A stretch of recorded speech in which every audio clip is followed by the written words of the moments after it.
जय हिंद। दोस्तों, इस वीडियो में हम बात करेंगे एक एडवांस लेवल की, जहाँ पे स्टॉप लॉस हंटिंग स्ट्रेटजी का ये एक पार्ट है।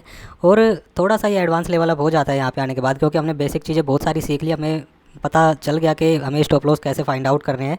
पोजिशनल स्टॉप लॉस को भी हमें थोड़ा थोड़ा आइडिया हो गया कहाँ पे अवेलेबल रह सकते हैं, कैसे हमें उनको फाइंड आउट करना है। ऑप्शन चेन का भी बहुत सारा यहाँ पे मैंने आप लोगों को बता दिया कि कैसे वहाँ पे ओपन इंटरेस्ट के अकॉर्डिंग हमें काम करना है। तो अभी तक आपने जो सीखा वो इस स्ट्रेटेजी के अकॉर्डिंग यही सीखा कि ये एक यूनिक वे में काम करती है, मतलब एक भीड़ से बिल्कुल अलग है, और इसीलिए इसमें लोग इतना ज़्यादा पैसा कमा सकते हैं। तो अब होता क्या है, देखो शेयर मार्केट में आप लोगों को पता है कि शेयर मार्केट में एक कहावत है कि 90% लोग पैसा यहाँ पे गवाते हैं और 10% लोग यहाँ पे पैसा बनाते हैं। तो वो 90% कौन होते हैं वो भी मैं आपको बताऊँगा, वो 10% कौन होते हैं जो पैसा कमाते हैं वो भी मैं आपको बताऊँगा। अब यहाँ पे ये थ्योरी आप छोड़ दो कि जो रिटेल ट्रेडर है वो गवाते हैं और जो बिग ट्रेडर है, जो स्मार्ट मनीज है, वो पैसा कमाते हैं। अगर आप लोग भी थोड़ा सा, जो 90% लोग हैं उनसे एक अलग टाइप का थिंक डिफरेंट सोचोगे ना, तो आप भी वहाँ पे बड़ा पैसा कमा पाओगे। इसमें कोई डाउट नहीं है कि जो स्मार्ट मनी है वो पैसा कमाते हैं। लेकिन अगर आप उनको समझ गए, उनकी चाल को समझ गए और उनके साथ आप लोग चलने लगे, तो आप भी उनके साथ पैसा कमाओगे। तो चलो, यहाँ पे ज़्यादा थ्योरेटिकल चीज़ें हम डिस्कस नहीं करेंगे। साइकोलॉजी वाली वीडियो में ये सारी चीज़ें मैं आप लोगों को समझाऊंगा। तो यहाँ पे हम सीधे सीधे बात कर लेते हैं, जो आज मैं यहाँ पे समझाने वाला हूँ आप लोगों को, उसके बारे में। देखो, मार्केट में होता क्या है, अगर मार्केट सीधे सीधे अप ट्रेंड में है या फिर डाउन ट्रेंड में है, वहाँ पे तो हम सीधे सीधे सपोर्ट और रेजिस्टेंस के अकॉर्डिंग एंट्री ले लेते हैं। लेकिन उसमें भी क्या होता है, मार्केट में जो लोग छोटे ट्रेडर हैं उनका स्टॉप लॉस 100-150 पॉइंट का स्टॉप लॉस रहता है स्पोर्ट के चार्ट के ऊपर। मार्केट वहाँ पे भी उनका स्टॉप लॉस खा के फिर, मतलब अप ट्रेंड में है मार्केट, नो डाउट, या डाउन ट्रेंड में है, कोई दिक्कत वाली बात नहीं है, फिर भी मार्केट उनके स्टॉप लॉस हिट करा करा के धीरे धीरे ऊपर जाती है, ये सबको पता है। अभी मार्केट देखो कैसे काम करती है। ये मान लो आप ट्रेंड में है मार्केट, यहाँ पे ये ऐसे ऐसे आप ट्रेंड में है मार्केट, ठीक है। जो छोटे ट्रेडर है वो यहाँ पे एंट्री लेंगे, यहाँ पे कहीं उनका स्टॉप लॉस होगा। अब उन्होंने एनालाइज किया कि मार्केट ऊपर जाएगी, ठीक है, यहाँ पे कहीं एंट्री ले लेंगे और यहाँ पे कहीं उनका स्टॉप लॉस होगा इस लेवल के ऊपर। मार्केट जैसे ही रिट्रेसमेंट देगी, यहीं पे उनका स्टॉप लॉस हिट हो जाएगा। मार्केट जा तो रही है ऊपर, लेकिन उनका स्टॉप लॉस लेके मार्केट चली गई, ठीक है। सेम होता क्या है, जब बड़ा मूव आने वाला होता है, मतलब जो 90% लोगों में से ट्रेड करते हैं लोग, वो सपोर्ट और रेजिस्टेंस को ध्यान में रख के करते हैं। जो रिटेल ट्रेडर, छोटे ट्रेडर मार्केट में आते हैं ना शुरू शुरू में, तो हम लोग क्या करते हैं, सपोर्ट और रेजिस्टेंस फाइंड आउट करके वहाँ पे एंट्री लेते हैं। तो उनमें सब, मान लो हमें कोई कॉल बाई करनी है, ठीक है, हमें लग रहा है मार्केट ऊपर जानी चाहिए इस लेवल के बाद, तो हमें कॉल बाई करनी है। तो मान लो यहाँ पे एक ग्रीन कैंडल बनी, ठीक है, ये एक ग्रीन कैंडल बनी मार्केट में यहाँ पे, तो हम क्या करेंगे कि मार्केट में अब अपसाइड मोमेंटम आ गया और मैं यहाँ पे कॉल बाई करूँगा। अब तो यहाँ पे हम क्या करेंगे, सपोज करो यहाँ पे दो ग्रीन कैंडल बनी और तीसरी कैंडल के ऊपर हम यहाँ पे मान लो कोई सपोर्ट है, ठीक है, यहाँ पे सॉरी कोई रेजिस्टेंस लेवल था, और यहाँ पे जैसे ही तीसरी कैंडल बनी, हम क्या करेंगे, उसी के ऊपर अपना ऑर्डर प्लेस कर देंगे और मार्केट हमारा ऑर्डर ले लेगी, ऑर्डर एग्जिट हो जाएगा हमारा। उसके अगले ही पल क्या होता है, कई बार मार्केट वहीं से दो कैंडल रेड दिखाती है नीचे, और वहीं हमारा स्टॉप लॉस हिट हो जाता है, ठीक है। या दो तीन कैंडल छोटी छोटी नीचे आएगी, जो यहाँ बाइंग करके गए हैं ये सोच के कि अब तो मार्केट में ये रेजिस्टेंस लेवल के करीब मार्केट पहुँच गई, अब मार्केट ऊपर जाने वाली है, तो यहाँ पे बाइंग कर लेंगे, यहाँ पे बाइंग कर लेंगे, यहाँ पे बाइंग कर लेंगे। अब इनके स्टॉप लॉस कहाँ तक मिल जाएंगे मार्केट को, यहाँ तक इनके स्टॉप लॉस मार्केट को अवेलेबल हो जाएंगे, जो लास्ट वाली कैंडल थी ग्रीन कैंडल, इसके लोअर लेवल तक, ठीक है। तो मार्केट इन सब के स्टॉप लॉस खा लेगी, फिर मार्केट जाएगी तो ऊपर, नो डाउट, क्योंकि ऊपर भी जो लोग सेल करके गए हैं उनको भी मार्केट को आउट करना है। तो करेक्ट एंट्री कहाँ पे होनी चाहिए, अब बात ये आ जाती है, और आपको कैसे उसको मतलब अलग वे में सोचना है। देखो, जो मार्केट में 90% लोग हैं वो क्या सोचते हैं कि ये अभी एक रेजिस्टेंस लेवल है, यहाँ पे मार्केट इसको क्रॉस करेगी तो एक अपसाइड मूवमेंट आएगा, बड़ा मूवमेंट आएगा, ठीक है। लेकिन मार्केट उसके अगेंस्ट काम करना शुरू कर देती है। तो जनरली क्या करते हैं लोग, सपोर्ट रेजिस्टेंस को देख के जो करते हैं, यहाँ पे बहुत सारे ऑर्डर उनके पेंडिंग पड़े होंगे जो यहाँ पे सपोर्ट रेजिस्टेंस को देख के करते हैं। तो मार्केट कई बार ऐसे रिएक्ट करती है कि उसको मतलब वहाँ पे अपसाइड क्रॉस कर देगी, उन सब के ऑर्डर ले लेगी मार्केट, और वहाँ से फिर रिवर्स हो जाएगी। सपोज करो यहाँ पे 17,700 पे कोई ऑर्डर, यहाँ पे इसके ऊपर प्लेस होंगे ऑर्डर लोगों के, ठीक है, इसके ऊपर ऑर्डर प्लेस होते हैं, stop loss by order place करते हैं लोग, ठीक है। तो यहाँ पे वो उसी लेवल के ऊपर एग्जिट हो गए, तो मार्केट क्या करेगी, उनके स्टॉप लॉस, सॉरी उनके जो ऑर्डर है उसको एग्जीक्यूट करा लेगी, फिर वहाँ से दो तीन रेड कैंडल बनेगी नीचे नीचे और सबके स्टॉप लॉस उसमें चले जाएंगे। तो बस आपको करना क्या है, देखो, जब मार्केट यहाँ पे किसी सपोर्ट, जो सपोर्ट लेवल है, सॉरी रेजिस्टेंस लेवल है, जब वहाँ पे ऑर्डर ले ले मार्केट और वहाँ से डाउन आना शुरू हो जाए, एक बार अगर यहाँ पे कंसोलिडेट होना शुरू होगी उसके नीचे, तो वहाँ पे एक डाउनफॉल आ सकता है मार्केट में। या मार्केट अगर नीचे जा रही है, मैं देखो कैंडल बना के आप लोगों को बताता हूँ तब अच्छे से चीज़ें समझ में आएगी। सॉरी, लाइव चार्ट के ऊपर आप लोगों को बताता हूँ। देखो, इसको मैं थोड़ा सा बड़ा कर लेता हूँ, तब ये चीज़ें यहाँ पे आपको अच्छे से समझ में आएगी। अभी ये चार्ट यहाँ पे मुझे लग रहा है अच्छे से आप लोगों को दिख रहा होगा, अभी भी ये ठीक नहीं हुआ, हाँ अभी ये देखो अच्छे से दिख रहा होगा। तो नॉर्मली देखो यहाँ पे आप देखो, यहाँ पे मैं दो लेवल आपको खींच के दिखाता हूँ, तब आप बताना कि आप यहाँ पे कहाँ ऑर्डर प्लेस करते कि नहीं करते, ठीक है।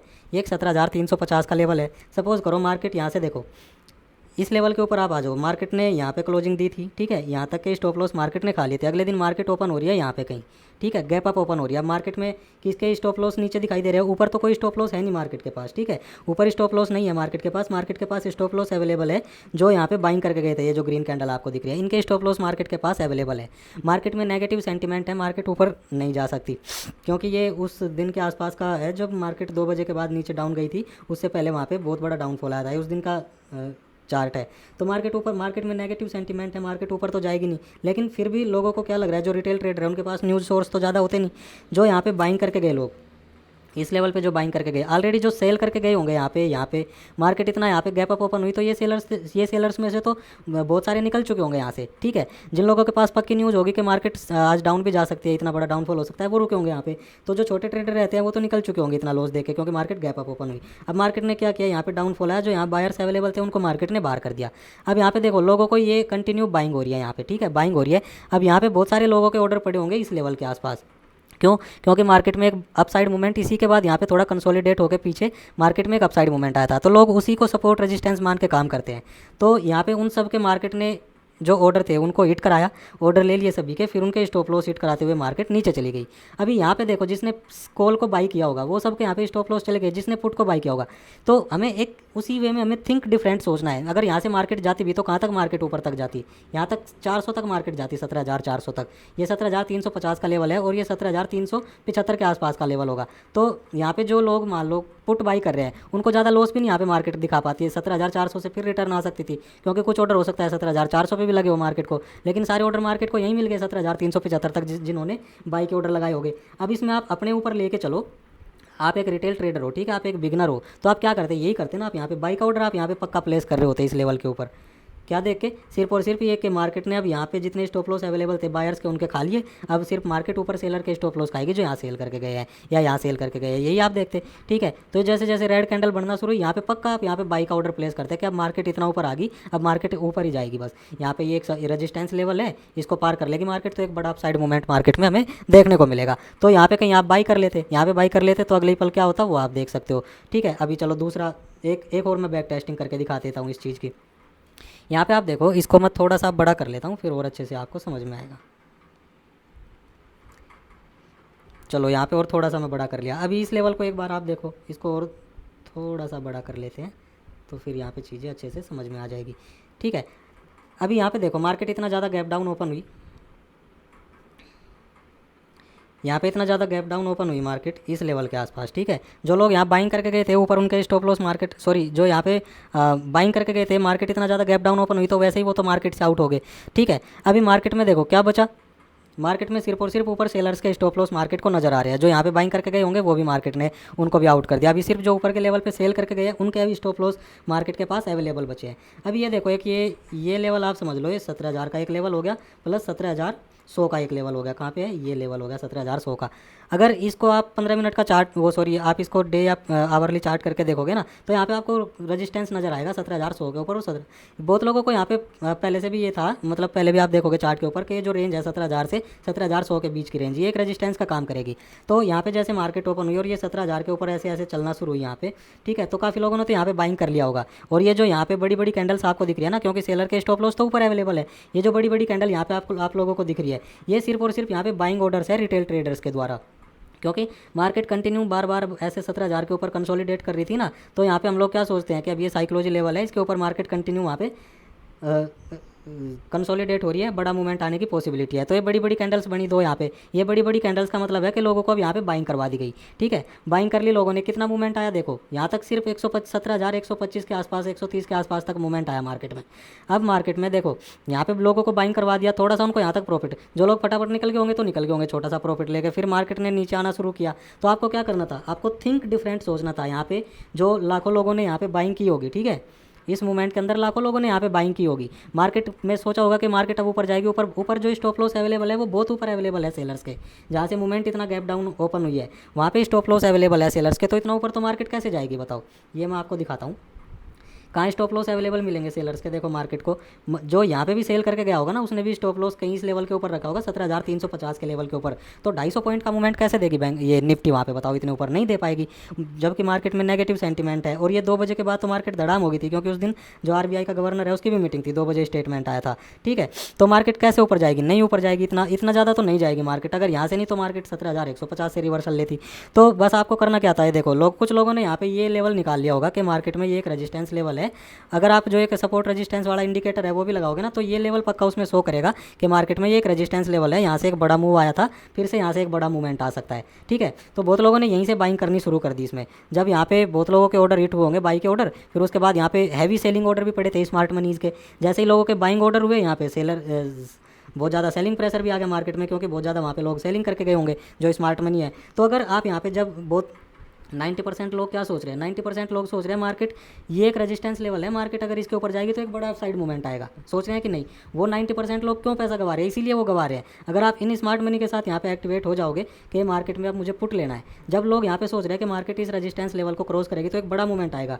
नॉर्मली बिगनर्स यही सोचता है ना, सब लोग शुरुआती अपने ट्रेडिंग लाइफ में यही सोचते हैं कि रेजिस्टेंस को क्रॉस करेगी तो बड़ा मूवमेंट आएगा, और सपोर्ट को नीचे की तरफ क्रॉस करेगी तो एक डाउनफॉल आएगा, यही सोचते हैं ना। लेकिन उसका थोड़ा सा बस आप उल्टा कर दो, थोड़ा सा दिमाग लगाओ, थोड़ा सा चार्ट को एनालाइज करो कि भाई मार्केट में बड़ा मूवमेंट आएगा कैसे, क्योंकि मार्केट में जो सेलर्स है ना वो काफ़ी हायर लेवल पे अवेलेबल है।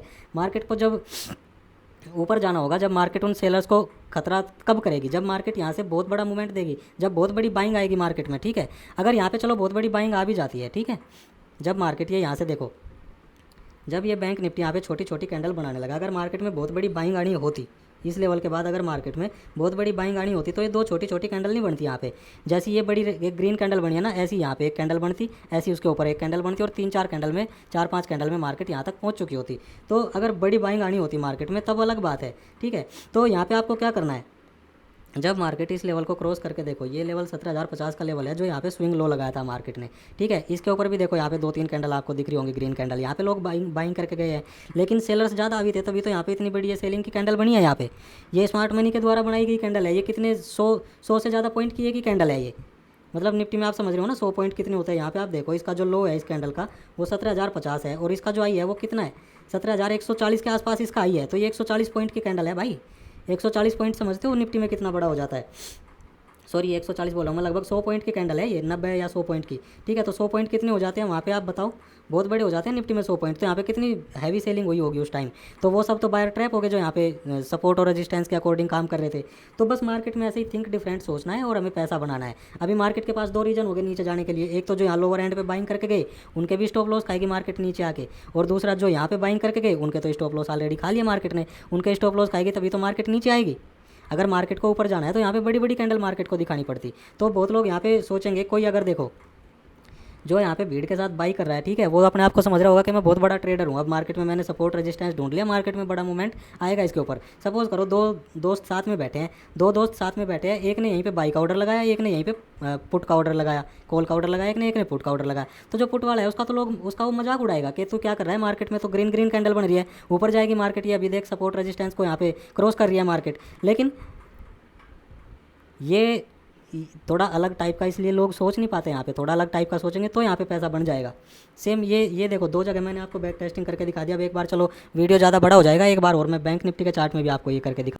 तो ये अभी बैंक निफ्टी का मैंने चार्ट लगा लिया, ये कल का चार्ट है, जब हम कल लॉस में गए थे तो मैंने उस चीज़ का एनालिसिस किया, उस चीज़ को अच्छे से समझा कि क्या हमसे गलती हुई, क्या हमें करना चाहिए था, ठीक है। तो हम अपने बेसिक्स पे ही कायम नहीं रह पाए उस ट्रेड के अंदर। यहाँ पे अब आप देखो ये कैसा पैटर्न नज़र आ रहा है, इतना ज़्यादा गैप डाउन ओपन हुआ मार्केट, ठीक है। स्टॉप लॉस अवेलेबल थे ऊपर, नो डाउट के स्टॉप लॉस सेलर्स के ऊपर अवेलेबल थे मार्केट के पास, जो यहाँ थोड़े से बायर्स बाइंग करके गए होंगे। मार्केट ऑलरेडी इतना गैप डाउन ओपन हुई तो ये तो मार्केट से वैसे ही आउट हो गए। अब सिर्फ और सिर्फ मार्केट में बचे सेलर जो ऊपर हायर लेवल पे अवेलेबल थे। तो मार्केट वहाँ तक कैसे जाएगी बताओ, मार्केट 35,400 का जो लेवल है यहाँ तक सेलर्स अवेलेबल है, उसके ऊपर भी अवेलेबल है, लेकिन जो नियरेस्ट है वो यहाँ पे अवेलेबल है। और मार्केट ओपन हो रही है कहाँ पे, मार्केट ओपन हो रही है 34,700 के आसपास ओपन हो रही है मार्केट कहीं यहाँ पे। तो ये कितने पॉइंट का डिफरेंस हो गया, ये लगभग 700-800 पॉइंट का गैप डाउन हो गया। तो 700-800 पॉइंट मार्केट कवर कर सकती है, नहीं कर सकती। तो पहला तो हमने ये गलती कर दी, इसको थोड़ा सा एनालाइज करने में हमने वहाँ पे थोड़ी सी गलती कर दी। अभी आप देखो जो चीज़ मैंने आप लोगों को समझाई, यहाँ पे एक कैसा पैटर्न बना रही है मार्केट, यहाँ पे मार्केट एक डब्लू पैटर्न बना रही है। बहुत लोग पैटर्न को देख के ट्रेड करते हैं, बहुत लोग वहाँ पे सपोर्ट रेजिस्टेंस को देख के ट्रेड करते हैं। यहाँ पे एक डब्ल्यू पैटर्न मार्केट बना रही है, तो पैटर्न के अकॉर्डिंग भी मार्केट को ऊपर जाना चाहिए। जैसे नॉर्मल हम बिगनर्स ट्रेडर जो बिगनर्स है वो सोचते हैं नॉर्मल, तो मार्केट को यहाँ भी ऊपर आना चाहिए, ठीक है। लेकिन ये एक ट्रैप है, ये समझो आपके यहाँ पे ज़बरदस्ती लोगों को बाइंग करवाई जा रही है कि मार्केट अब ऊपर जाएगी। कुछ लोगों ने तो देखो यहाँ पे बाइंग कर ली इसके ऊपर, कुछ लोगों ने इसके ऊपर ऑर्डर लगा रखा होगा कि ये स्विंग हाई को मार्केट क्रॉस करेगी तो मार्केट फिर वहाँ पे एक बड़ा अपसाइड मूवमेंट दिखा सकती है ऊपर की तरफ, क्योंकि बहुत ज़्यादा गैप डाउन ओपन होगी और नीचे कुछ अवेलेबल है नहीं। तो यहाँ पे जब ये कंसोलिडेशन होना शुरू हुआ तब हमें समझ जाना चाहिए था कि मार्केट अब क्या कर सकती है। आप अपनी डायरी में या कहीं नोटबुक में ये चीज़ लिख लो, जब मार्केट में कोई मान लो पैटर्न बन रहा है और ऐसे ऐसे कंसोलिडेट होने लगे ना मार्केट, तो वहाँ से रिवर्सल आने का चांस है मार्केट में। जो यहाँ बाइंग करवाई गई है लोगों को इन कैंडल्स के ऊपर, जो यहाँ पे ऐसी कैंडल्स बनी है और एक ऐसे कंसोलिडेट हो रही है, तो वहाँ पे मार्केट अब उनके स्टॉप लॉस खाने जाएगी नीचे, अगर ऊपर स्टॉप लॉस हायर लेवल पे अवेलेबल है। तो एक तो ये चीज़ आप डायरी में लिख लो, ठीक है। इसके बाद देखो, इसके बाद फिर मार्केट में ये एक जो स्विंग लो था, मार्केट देखो वहाँ पे कंसोलिडेट हो रही है, क्योंकि कुछ बहुत सारे लोग यहाँ पे उसको भी देख के फिर वहाँ पे ट्रेड लेने की कोशिश करते हैं, ठीक है। अब मार्केट में क्या हो रहा है, देखो मार्केट में जितनी ये बाइंग करवाई गई, इनके स्टॉप लॉस मार्केट ने इस मूवमेंट में खा लिए। ये 200 पॉइंट का मूवमेंट यहाँ पे आया और बहुत लोगों ने यहाँ पे पैसा कमा लिया। अब मार्केट कंसोलिडेट हो रही है, फिर भी कुछ लोगों को लग रहा होगा कि मार्केट अब ऊपर जाएगी, मार्केट में जितना डाउनफॉल आना था ये स्विंग लो को मार्केट क्रॉस नहीं कर पा रही, कंसोलिडेट हो रही है। यहाँ पे भी फिर कुछ लोगों ने बाइंग की होगी, तो इस मोमेंटम में उनके भी स्टॉप लॉस मार्केट ने खा लिए। जिन लोगों ने यहाँ पे पुट बाई की होगी उनको यहाँ से यहाँ तक ज़्यादा प्रॉफिट नहीं दिखा, क्योंकि फिर यहीं कंसोलिडेट होता रहा उसी रेंज के अंदर। फिर जब ये मूवमेंट आया तो इनपुट वालों को भी इस मूवमेंट में आउट कर दिया होगा मार्केट ने। तो हमने गलती सिर्फ और सिर्फ क्या की, एक तो हम मतलब एक तो ये पैटर्न के हम चक्कर में फंस गए और यहाँ पे हमने कॉल का ऑर्डर हमारा थोड़ा सा, जो कॉल का ऑर्डर था वो थोड़ा सा गलत प्राइस पे वहाँ पे एग्जीक्यूट हो गया हमारा, थोड़ा सा उसको हमें ऊपर रखना चाहिए था। लेकिन कोई बात नहीं, गलतियाँ होती है, सबसे होती है और हम सीखेंगे उन गलतियों से। तो इसका जब मैंने एनालाइज़ किया इस चीज़ का कि हमने कहाँ पे गलती की, तो सारी जो पूरा मतलब उसका पूरा कंक्लूजन है वो यही है कि हमने रॉन्ग एंट्री ली थी। हम एनालाइज नहीं कर पाए कि स्टॉप लॉस कितना दूर अवेलेबल है, मार्केट वहाँ तक 700-800 पॉइंट जा सकती है कि नहीं जा सकती नेगेटिव सेंटीमेंट्स में। तो इतना नेगेटिव सेंटीमेंट्स में इतने ऊपर तो मार्केट नहीं जा पाएगी। और मार्केट में जो ये सेलर अवेलेबल है, जो यहाँ हायर लेवल पर सेलिंग करके गए होंगे, ये ऑलरेडी इतने प्रॉफिट में है कि इनको और ज़्यादा क्वांटिटी ऐड करने में कोई दिक्कत नहीं होगी और ज़्यादा यहाँ पे सेलिंग करने में। तो उन्होंने क्या किया, बस ये जो यहाँ पे स्विंग हाई बनाया मार्केट ने, यहाँ पे एक मार्केट में ये जो बाइंग करवाई गई लोगों को, यहीं पे उन्होंने अपने ऑर्डर प्लेस किए होंगे और उनके स्टॉप लॉस सारे मार्केट ने खाए, बायर्स के स्टॉप लॉस। तो ये थोड़ा सा हम एनालाइज करने में गलती कर गए थे, लेकिन कोई बात नहीं, हम लोगों ने सीखा है उस चीज़ को। अब यहाँ पे आप लोगों को समझ में आ गया होगा कि स्टॉप लॉस हंटिंग कैसे काम करती है और हमें कॉल कब और बाई कब करनी चाहिए, ठीक है। लेकिन ये थोड़ा सा रिस्की भी हो जाता है। अगर मार्केट देखो, अगर मार्केट में ये स्टॉप लॉस ज़्यादा ऊपर अवेलेबल नहीं होते, कहीं यहाँ पे होते, ठीक है, तो ये सेलर्स के मन में भी डर रहता कि मार्केट अब ऊपर भी आ सकती है हमारे स्टॉप लॉस खाने, तो ये ज़्यादा क्वांटिटी ऐड नहीं करते यहाँ पे। अगर ज़्यादा बाइंग आ जाती और मार्केट नॉर्मल होती, मतलब normal in the sense market में अगर नेगेटिव सेंटीमेंट्स नहीं होते ग्लोबल फैक्टर की वजह से, डाउ 1200-1300 पॉइंट वहाँ पे डाउन था, उस वजह से मार्केट के सेंटीमेंट्स नेगेटिव थे। अगर ये सेलर्स इतने हाई लेवल पे ना होगे, थोड़ा पास में होते ना, थोड़ा सा कम गैप डाउन ओपन होती मार्केट, तो इनके मन में भी डर रहता है और ज़्यादा क्वांटिटी ऐड नहीं कर पाते। तो इस वजह से ये थोड़ा रिस्की भी हो जाता है यहाँ पे। फिर अगर हम पुट का ऑर्डर प्लेस करते और मार्केट ने कंटिन्यू अपसाइड मूवमेंट दिखा दिया होता तो भी मार्केट में हम ट्रैप हो सकते थे। तो ये यहाँ पे थोड़ा सा बस हमें ध्यान रखना है कि मार्केट में जो स्टॉप लॉस ऊपर अवेलेबल है वो कितना दूर है, मार्केट डायरेक्ट वहाँ तक जा सकती है या नहीं जा सकती। क्योंकि ये थोड़ा ज़्यादा दूर थे, इसलिए इन्होंने और ज़्यादा क्वांटिटी इनको ऐड करने में दिक्कत नहीं हुई, वहाँ पे और ज़्यादा सेलिंग करने में दिक्कत नहीं हुई, इसलिए मार्केट को वहाँ पे डाउन आना पड़ा, ठीक है। तो इसलिए वहाँ पे थोड़ा सा दिक्कत हो जाती है। अभी देखो, अभी हम क्या सोचेंगे मार्केट में देखो ये एक रेंज बन रही है यहाँ पे, ठीक है। तो यहाँ पे क्या सोचेंगे लोग, कुछ लोग सोचेंगे यहाँ पे अब मार्केट बहुत ज़्यादा डाउन आ गया, अब कंसोलिडेट हो रही है, इस रेंज को नीचे क्रॉस करेगी तो मैं पुट बाई कर लूँगा, ऊपर करेगी तो मैं वहाँ पे कॉल ले लूँगा। तो यहाँ पे चलो कुछ लोगों ने कॉल ले ली होगी, फिर यहाँ पे देखो डाउनफॉल है, मतलब मार्केट ने उन जिन्होंने कॉल ली होगी यहाँ से यहाँ तक डाउनफॉल दिखा के फिर उनको भी यहाँ पे आउट कर दिया। तो ये जब मोमेंटम अपसाइड मोमेंटम आ रहा था, तो यहाँ पे हम अगर मान लो पुट बाई करते हैं, कॉल वालों को तो बता दिया मैंने, जिनको यहाँ पे थोड़ा बहुत प्रॉफिट हुआ होगा। अगर यहाँ पे मान लो हम यहाँ पे पुट बाई कर दिया, थोड़ा सा हमें लॉस दिखता है, ये डाउनफॉल है, तो वहाँ पे हम फिर प्रॉफिट में बाहर निकल सकते थे। तो ये थोड़ा सा उल्टा अलग टाइप का बिहेव कर, अलग टाइप का काम करती है ये स्ट्रैटेजी जो है ना। और ये जो मैं आप लोगों को अभी सिखा रहा हूँ, कई बार देखो क्या होता है यहाँ पे, जब मतलब नॉर्मल आप अपने ऊपर लेके सोचो, आप एक बिगनर ट्रेडर हो, यहाँ पे जब आपको 2-3 ग्रीन कैंडल दिखाई देगी तो आप क्या करोगे, नॉर्मल कॉल के लिए जाओगे। लेकिन ये कॉल के लिए नहीं, यहाँ पे आप अगर उसको उल्टा कर दो, आप पुट के लिए जाओ, तो हो सकता है 3-4 कैंडल बढ़ने के बाद यहाँ पे पक्का मार्केट डाउन आएगी, ठीक है। क्यों? क्योंकि यहाँ पे अब सेल बायर्स के स्टॉप लॉस अवेलेबल मिल जाएंगे मार्केट को। तो ये सारी चीज़ें काम करती है मार्केट में। ये थोड़ा सा आप देखो, ये थोड़ा सा रिस्क है जो मैं आप लोगों को सिखा रहा हूँ। आप इसकी एक बार और बैक टेस्टिंग कर लेना अच्छे से, उसके बाद बैक टेस्टिंग करने के बाद तब मार्केट में ये चीज़ें आप अप्लाई करने की कोशिश करना, ठीक है। इसके अलावा आपको अपना मनी मैनेजमेंट और रिस्क रिवार्ड रेशियो भी समझना होगा, तब ये सारी चीज़ें आपको अच्छे से वहाँ पे आपके माइंड में फिट हो पाएगी। तो चलिए दोस्तों, जो मैं यहाँ पे समझाना चाहता था, मुझे उम्मीद है वीडियो काफ़ी लंबा हो रहा है, आप लोग अच्छे से समझ पाए होंगे और इन चीज़ों की आप प्रैक्टिस करोगे, उसके बाद आप मार्केट में लाइव मार्केट के दौरान आप फॉरवर्ड टेस्टिंग करोगे। ठीक है, ऊपर की तरफ आप देखो 5-7 कैंडल कहाँ पे बन रही है और कहाँ पे आप वहाँ पे कॉल की बजाय अगर पुट लेते तो क्या होता। नीचे की तरफ देखो, नीचे की तरफ कहाँ पे मार्केट में रेड रेड कैंडल बन रही है और वहाँ पे आप कॉल बाई करते तो क्या होता। ठीक है, मार्केट में देखो आप कहीं भी ब्लाइंड ट्रेड भी ले लोगे ना आप कहीं भी, और आप शाम तक बैठे रहोगे तो कभी ना कभी एक दो बार वो पक्का प्रॉफिट में आएगी अगर बिल्कुल वन साइडेड मूवमेंट नहीं है किसी न्यूज़ की वजह से या किसी चीज़ की वजह से। ठीक है, तो यहाँ पे बस यही मैं समझाना चाहता था, यही यहाँ पे मैं बताना चाहता था। मुझे उम्मीद है कुछ चीज़ें यहाँ पे आप लोगों को समझ में आई होगी। तो कमेंट करके आप बताना आपको वीडियो कैसी लगी, और जो लोग चैनल पे पहली बार विजिट किया चैनल को सब्सक्राइब जरूर कर लेना, बहुत सारी लर्निंग वीडियोज़ आप लोगों को यहाँ पे मिल जाएंगी। तो मिलते हैं दोस्तों नेक्स्ट वीडियो में। थैंक यू, जय हिंद।